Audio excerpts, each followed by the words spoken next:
Ouais, on peut y aller. Imaginez un monde où ça ne devient plus une tâche stressante d'organiser des événements, où ça ne devient plus un endroit encombrant sur l'agenda. Eh bien ça, vous l'offrez déjà, mais les personnes ne le savent pas assez. C'est pourquoi Pierre-Olivier Paquet, Mégane Bergeron et moi-même, Louis Charles-Rapin, sommes là pour vous présenter des stratégies hors du commun qui vont dépasser vos attentes afin d'accomplir votre mandat. Donc, aujourd'hui, nous... Exactement. Donc, on va y aller avec le mandat. Donc, pour le mandat, vous nous avez demandé, en fait, d'expandre votre notoriété à travers le Québec, ça autant dans les entreprises que pour le public général, à travers les médias. Donc, nous, on l'a fait avec les médias sociaux, principalement. Donc, suite au mandat que vous nous avez donné, en fait, on a monté une présentation où on va vous présenter brièvement donc, votre entreprise et ensuite, on va directement enchaîner avec donc, les stratégies qu'on va vous offrir avec tous les résultats aussi qui vont suivre. Donc, comme vous le savez, en fait, Embargo a été fondé en 2006 par le président Simon Philibert à Bécomo. Étant donné que vous offrez un télétravail, vous avez quand même la chance d'avoir des employés un petit peu partout au Québec et notre entreprise a au début été connue sous le nom de Production SME. Donc, comme vous le savez, vous offrez différents services, donc 3 branches différentes au niveau de l'événementiel, du spectacle et des médias. Pour ce qui est de la distribution, vous êtes situé sur la Côte-Nord. Et pour la communication, vous basez majoritairement sur ce qui est des réseaux sociaux. Ensuite, au niveau de la gestion de relations clients, en fait, là, ce qui est vraiment un point positif de votre entreprise, c'est que vous prenez vraiment en charge tous les besoins du client. Si je peux enchaîner avec votre situation actuelle, donc vous avez des très belles forces, donc valeurs très bien présentes dans vos projets. Vous avez une forte marque employeur, ce qui fait en sorte que vos employés se donnent dans les projets. Puis, vous offrez des services personnalisés grâce à l'écoute de vos clients. Puis, vous avez une autre force qui vous permet de vous différencier de toutes les autres firmes événementielles. Donc, il y a vraiment le projet de A à Z qui permet de tout accompagner les personnes lors des événements. Au niveau des défis, il y a la notoriété des autres firmes événementielles au niveau du Québec. Puis, le développement des réseaux sociaux où on va aller travailler. Au niveau des opportunités, il y a un développement des entreprises, donc une demande grandissante. Puis, une demande saisonnière au niveau des menaces qui fait en sorte qu'au niveau des constances des contrats, c'est un petit jeu qui vient travailler. Dans les éléments revenus, on retient bien évidemment votre offre de service de A à Z, qui est quand même une très belle force qui vous permet de vous différencier des autres, le développement des réseaux sociaux, ainsi que la demande saisonnière. En effet, pour la clientèle cible, on a décidé d'y aller avec 2 personnes. La première, Isabelle. Isabelle, elle a 35 ans. En fait, c'est une coordonnatrice événementielle pour la ville de Drummondville. Elle avait été mandatée pour faire un gala pour la ville de Drummondville, en fait. Et puis, elle est déjà en lien, en fait, avec l'entreprise locale d'événementiel, sauf qu'elle est intéressée à faire entreprise avec une autre entreprise, désolé, à faire affaire avec une autre entreprise qui inclut plus de services, donc qui va lui libérer de son agenda, comme que Louis-Charles a mentionné au précédemment. Pour Mathieu, en fait, lui, il a 34 ans, il est vendeur de voitures, et puis lui, il cherche à se marier avec sa femme.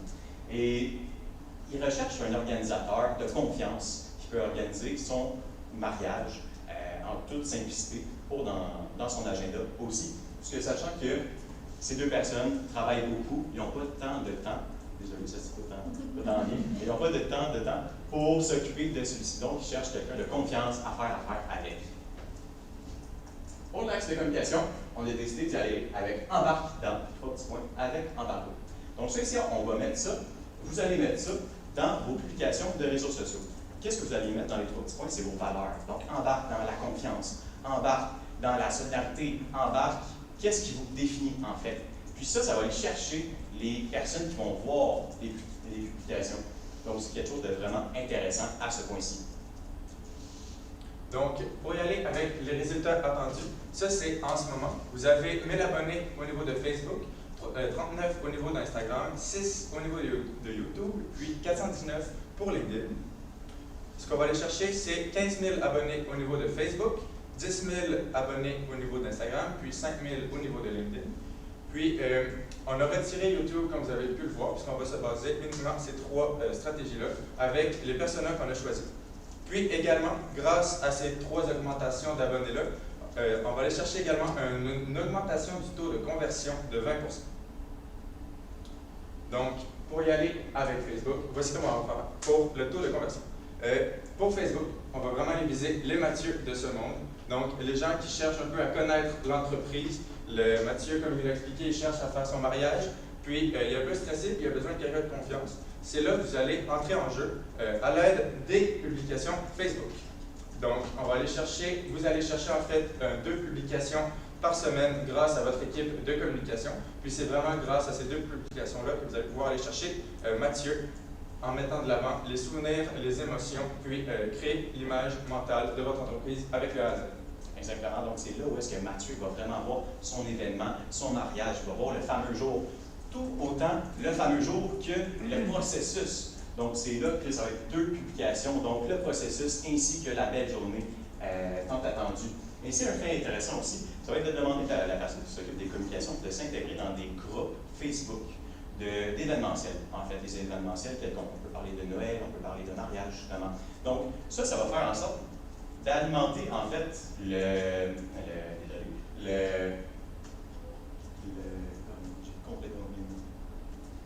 d'alimenter le sentiment de communauté. Je suis vraiment désolé. Sentiment de communauté. Donc, ça va faire en sorte que la personne va pouvoir répondre, en fait, au questionnement de Mathieu ici. Donc, quelle entreprise est-ce que je peux utiliser pour avoir mon mariage de confiance, donc d'avoir mon mariage en excellence. Donc, la personne de communication va pouvoir dire, ben moi, en fait, je travaille pour telle entreprise, puis on fait ça, on offre tous ces services-ci. Ça va pas être seulement pour Mathieu, ça va être pour plusieurs autres personnes qui veulent avoir plusieurs autres problèmes, résolution, à leurs problèmes. Donc, c'est vraiment intéressant à ce niveau-ci. Le niveau d'échange, ça va faire en sorte d'augmenter votre notoriété. Justement, ça rejoint le mandat, ça rejoint la clientèle cible. Pour continuer, on a ajouté un petit Google Ads, un petit bonus au niveau des stratégies. Donc, on a sélectionné une banque de 9 mots qui serait intéressant d'aller chercher en période forte et en période faible pour assurer une présence sur Internet. Donc, on a sélectionné mariage, organisation, spectacle, événement, gestion événementielle, salle à louer, salle, gestion logistique, ainsi que traiteur. Donc, ce sont des mots qui se rapprochent un peu aux événements qui sont traditionnels, que les gens recherchent généralement sur Google ou autre. Donc, pour mariage, gestion événementielle ainsi que salle à louer, on alloue en saison forte un 20 sous par clic, puis en saison faible, un 15 sous par clic afin de continuer d'assurer une présence sur Internet. Pour organisation, spectacle, événement, salle, gestion logistique et traiteur, on prévoit un 15 sous par clic à saison forte, puis un 10 sous par clic à saison basse. Dans la colonne de droite, vous pouvez observer tout ce qui est saison forte et ce qui n'est pas dans les saisons fortes, les saisons basses. Donc, en fait, au niveau d'Instagram, on a vraiment décidé d'aller cibler Isabelle qui, en fait, peut aller chercher comme de l'inspiration autant pour justement la mission des événements ou quoi que ce soit sur cette plateforme. On va donc aller faire vraiment des publications visant à montrer les projets en fait que vous avez déjà créés et aidé à monter. On va venir faire un 3 à 5 publications par semaine et on va aussi ajouter des stories un peu dans le style de making-of pour que justement ça puisse inspirer les personnes comme Isabelle qui cherchent justement ce niveau d'inspiration. Exactement. Donc, c'est là où est-ce que vous allez entrer en force à contacter Isabelle avec du marketing référencé aussi. À savoir, on sait déjà que Isabelle, elle va chercher ses inspirations, ses modèles d'événements, elle travaille dans le modèle, en fait, avec Instagram, donc les différents événements qui se passent ailleurs, partout. Donc, c'est là que vous allez entrer en contact avec elle en lui montrant tous vos offres, en fait. Donc, c'est vraiment informel. Donc, ici, Isabelle, elle ne vous connaît pas encore. Donc, c'est là que ça va être important avec du marketing référencé, d'y aller avec en plus large, en fait, au niveau du référencement. Ensuite, lorsqu'elle va avoir pris conscience de que vous existez, c'est là d'y montrer qu'est-ce que vous lui offrez pour elle, à quel point est-ce que ça peut, vous pouvez vous démarquer de l'événementiel local, et puis ensuite de lui faire un rappel, en fait, à la fin, de rentrer en contact avec nous. Ça peut être par des rabais, ça peut être par un sentiment en y allant avec un événementiel qui a été prévu, qui a été dit en fait il y a quelques années, où on va y aller comme ça. Donc c'est là où est-ce que Isabelle va entrer en contact avec vous. Et au niveau de LinkedIn, en fait, on a aussi sélectionné Isabelle qui peut parfois aller sur ce réseau pour justement faire des recherches, en fait. Le but, en fait, ça va être d'aller créer des partenariats et de faire des publications qui vont vraiment montrer les valeurs de votre entreprise pour, encore une fois, aller chercher les appels. On veut faire 7 publications par semaine pour mettre en fait de l'avant votre marque employeur, ainsi démontrer qui vous êtes et aussi démontrer donc votre positionnement. Donc, vous nous avez demandé un calendrier éditorial. Qu'est-ce qu'on a fait en fait, c'est qu'on y a été vraiment avec votre question de saisonnalité. Donc, vous vous demandiez quel événement, en fait, comment est-ce que vous faites pour faire des événements dépendamment de la saison. Donc, on a fait un calendrier éditorial dépendamment des saisons ainsi que de la plateforme que vous allez poster, désolé de l'anglicisme, vos publications. Donc, Facebook, Instagram, LinkedIn, qui sont tous des applications qui performent à des niveaux différents. Donc, c'est là que vous allez jouer ainsi, et puis que vous allez rejoindre aussi la clientèle cible, qui est le but, et puis de la notoriété, qui est le but. Donc, on a ici fait de novembre à février. Ensuite, de mars jusqu'à juin. On peut voir ici qu'en mai, il y a des idées de mariage. Donc, en mai, il y a aussi les demandes en mariage. C'est une des saisons fortes, en fait, du mariage, qui va rejoindre Mathieu. Ensuite, nous avons fait aussi de juillet jusqu'à octobre. Donc, les 3 trimestres, en fait, qui vont pouvoir vous aider avec les publications, dépendamment de la plateforme, qui va pouvoir vous aider à performer le plus. Donc, au niveau du budget, en fait, étant donné qu'on n'avait pas besoin de se soucier de ce qui se passait à l'interne, on a été distribué de 25 000 donc sur Facebook, Google Ads et Instagram. On n'a pas mis de montant en fait alloué à LinkedIn, étant donné que ça va vraiment juste être de la publication régulière. Et évidemment, il faut toujours un fonds de sécurité puisqu'on n'est jamais à l'abri des imprévus. Donc, on a distribué un 3 000 à ce niveau-là. Donc, en résumé, vous nous aviez donné comme mandat en fait, de faire connaître votre entreprise à plus grande échelle. Donc, on a ciblé 2 clients cibles, donc Isabelle qui travaille dans la gestion événementielle et Mathieu qui est un client plus général, soit les vendeurs de véhicules. Voilà.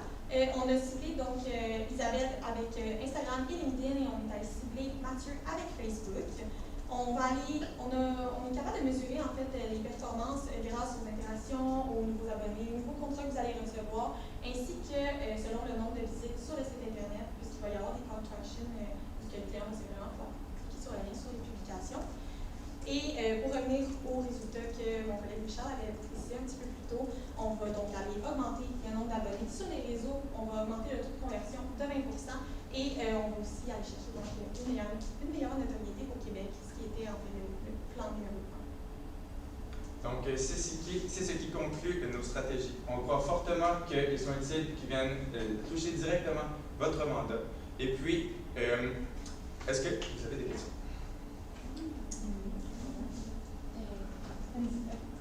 J'en avais une concernant le budget. Ouais. En fait, vous avez dit que vous n'avez pas alloué de pub à LinkedIn, qui est une très bonne plateforme pour faire du B2B. Est-ce que vous pouvez m'expliquer pourquoi votre ligne de pensée par rapport à ça? En fait, sur LinkedIn, on va prioriser faire de la publication, mais sans nécessairement en faire de la ciblée. En fait, c'est plus pour ça qu'on n'a pas mis de frais par rapport à ça. Moi, j'avais une question au niveau de la fréquence que vous publiez sur les réseaux sociaux. Ouais. On voit que c'est assez élevé, par exemple, cette publication, 3 à 5 par semaine, ainsi de suite. Est-ce que vous pensez justement que ça ne pourrait pas emmener une perte d'intérêt avec la clientèle, justement, de trop publier?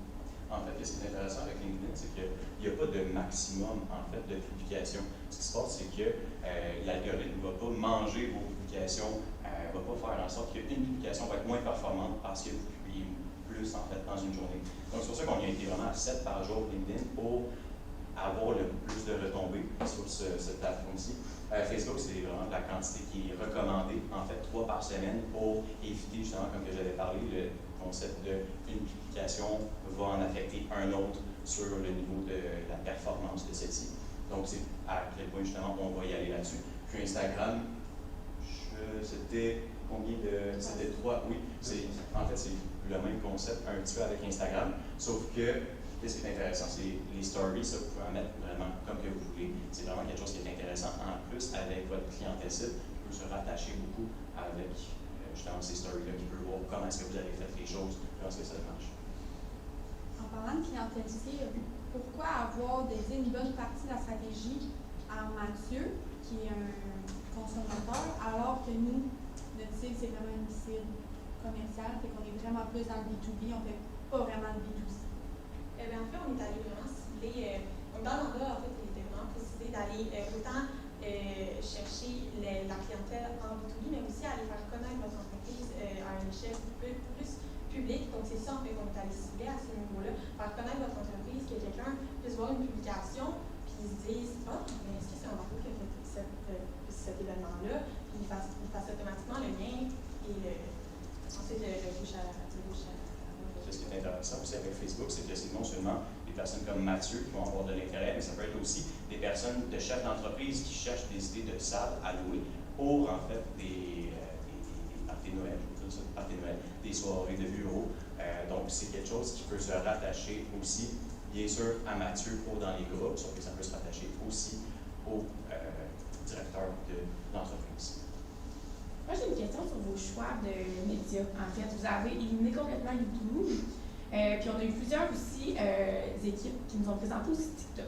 Pourquoi vous avez retiré ou du moins pas ajouté ces deux plateformes-là dans votre stratégie?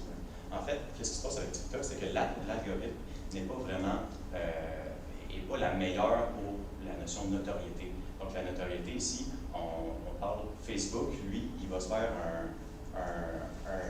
une caractéristique d'une personne de A à Z. Mathieu, lui, il aime le soccer. Mathieu, lui, il travaille chez Mazda, on va dire. Mathieu, c'est telle personne, tandis que TikTok, eux autres, ils font juste un moitié, en fait. Ils ne sont pas encore assez performants.